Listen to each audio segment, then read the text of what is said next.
Cam Reacts.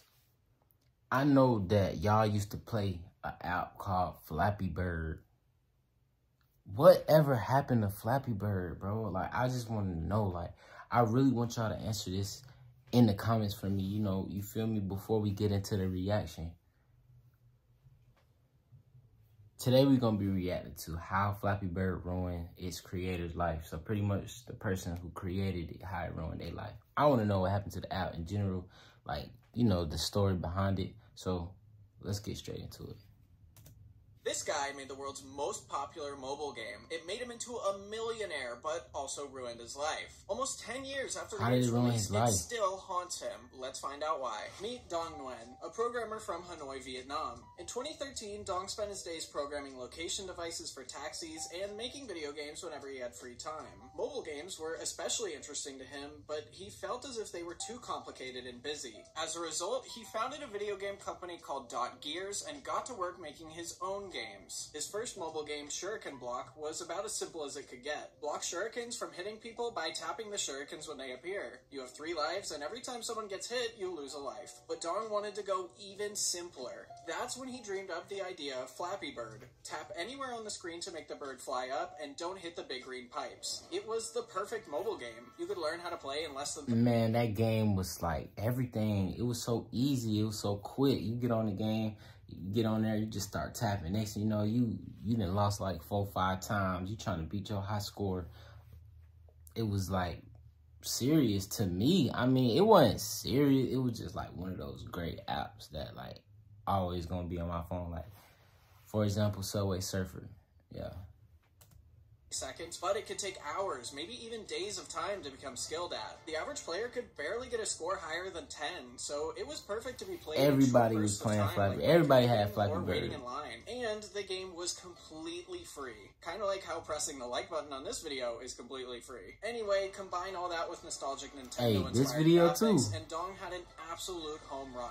But it kind of flopped. In Flappy Bird's first few months, it received almost no downloads. It took 5 months before the first tweet about it was ever made. The tweet simply said, "F Flappy Bird." The game seemed pretty much dead on arrival, and the only person to ever tweet about it seemed to hate it. But somehow, just a month after that tweet, Flappy Bird started seeing some impressive growth. It was receiving thousands of downloads every day, seemingly out of nowhere. Before the end of December, it was one of the top 50 games on Apple's App Store. By the end of January, it hit rank 1. Soon after, popular YouTuber PewDiePie made a video about the game, causing it to receive another massive surge of downloads. By the start of February, the game had over 50 million downloads, earning Dong $50,000 a day through the advertisements that would display at the top of the game. Now, how could this happen? To this day, Dong and really everyone else doesn't know for sure. It's the same way games like Minecraft blow up without any advertising, and how Among Us took years before it was discovered. Regardless, Dong was on top of the world. He had accomplished every independent game developer's biggest dreams, but he was absolutely miserable. At first, Dong loved the success of Flappy Bird. He used his newfound fortune to do 2 things: purchase a new Mac and take his friends out for dinner. Dong is a very quiet person who tends to keep to himself and, as you could see, doesn't spend much. As a result, he didn't even tell his parents about the game despite still living with them.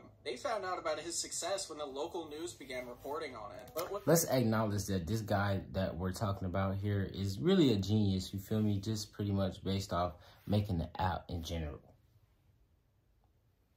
The average person, human being, is not making an application that is on your phone. Then, on top of that, working to the point where it's actually charting. You see what I'm saying? How do you get into that? How do you get into the more Dong's misery increased. Making apps? The media was reporting about Flappy Bird nearly non-stop. First, you had traditional news media who were obsessed with the addictive nature of the game. People all over the world were playing and trying to beat their friends' high scores, even if that meant hours of doing nothing but Flappy Bird. News outlets would claim that the game was dangerously addictive and to avoid it like the plague. Games journalists also seemed to hate this game with a passion. They called it lazy, accused Dong of using ripped assets from Super Mario games, and used pretty much every excuse they could to tear him down. There were even rumors floating around that he paid for fake reviews and downloads to boost the game to its success. Even when Dong turned off his computer, he couldn't escape. I mentioned earlier that the local news in Vietnam had ran a story about Flappy Bird. That story was just the beginning. Soon after, his face would appear all over Vietnamese newspapers and television. Reporters and paparazzi began showing up to his house and wouldn't leave. But all of that abuse was nothing compared to the messages he received on social media. Players had begun tweeting Dong about how addicted to the game they were. He received messages from school teachers and parents about how their kids wouldn't stop playing, which sounds more like a parenting problem to me. But when people began tweeting him horrifying things like this, Dong began to think that he was actually hurting people and felt burdened with guilt. In actuality, whoever made that tweet was hopefully joking, but Dong took it seriously. In an interview with Rolling Stone, he showed the interviewers some of the worst messages. People claimed that they had lost their jobs, a mother had stopped talking to her kids, and my favorite, 13 kids at my school broke their phones because of your game, and they still play it cause it's addicting like crack. If 13 kids broke their phones over Flappy Bird, they have much bigger problems than just video games. Yeah, me personally, I don't think it was that deep. I don't think it was that deep. Now, all of that, breaking your phone and losing your job and all of that, it wasn't that deep to me. But it was one of those games where it's like, when I'm at work, I'm on that guy while I got waiting time or something. Like, I'm trying to play whenever, you feel me? When I'm on my phone, if I'm bored, I know I'm finna play Flappy Bird, you feel me, to pass the time.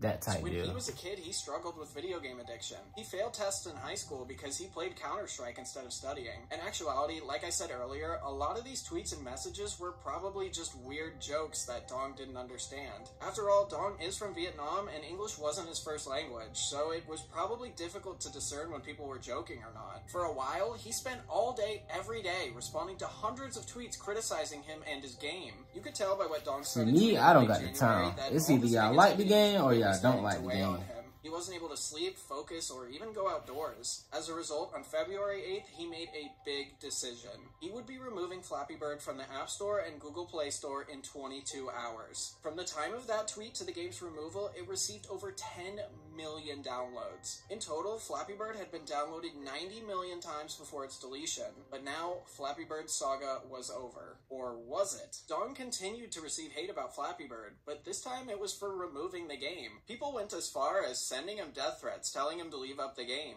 Rumors spread that Dong wasn't removing the game because of its addictive nature or all the attention, but that he was being sued by Nintendo. It got so crazy that Nintendo had to issue a statement saying that they weren't suing. As time went on, people became so desperate to play this game that those with copies of it even began trying to sell their phones and tablets. Yeah, like, so after they had took it off the market and all that, it was little game, like they was trying to copy the game, like make it a replica of the game, but it wasn't the real deal, you feel me? But it was that crazy though, like it really had people playing like that.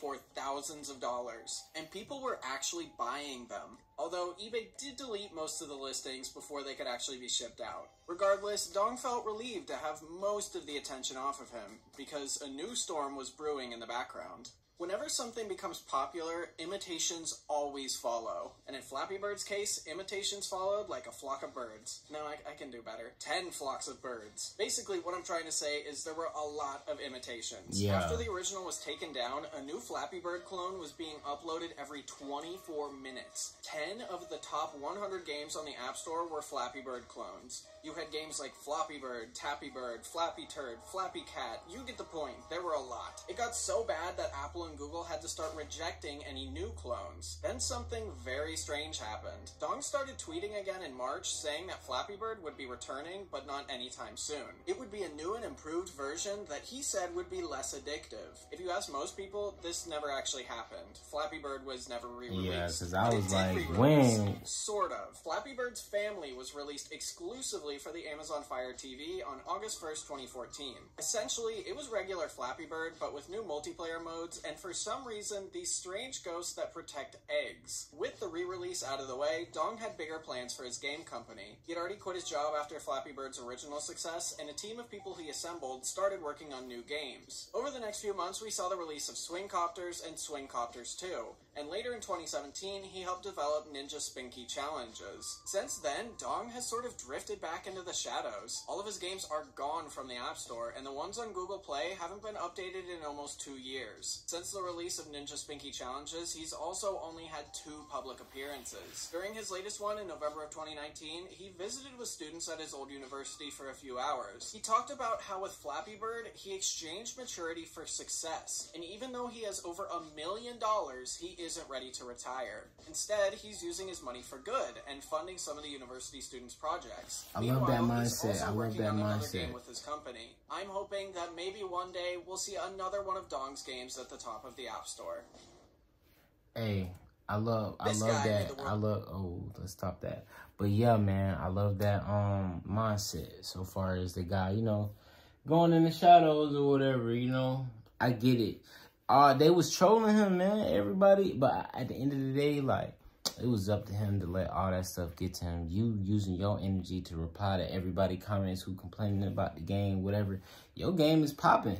I mean, I feel like you win there. At the end of the day, it's like, if you like it, you like it. If you don't, you don't. But I get people criticizing you, telling you, oh, I just lost my job. It's your fault. Like, come on, you feel me? But if you made it to the end of this video, I highly appreciate you. Clap it up for you, man. But yeah, I wanted to really see what in the world happened to Flappy Bird. It was just like a quick little thought in my head one day, and I was like, you know what? I'm going to do a reaction to it, you feel me? Like the video if you like the video. Subscribe to the channel, man. I'll be vibing. I'll be reacting. You feel me? You like reactions? Subscribe. Hit that bell so you can get these banger post notifications when I drop. Facts. With that being said, man, it's your boy Ken Reacts. We gone.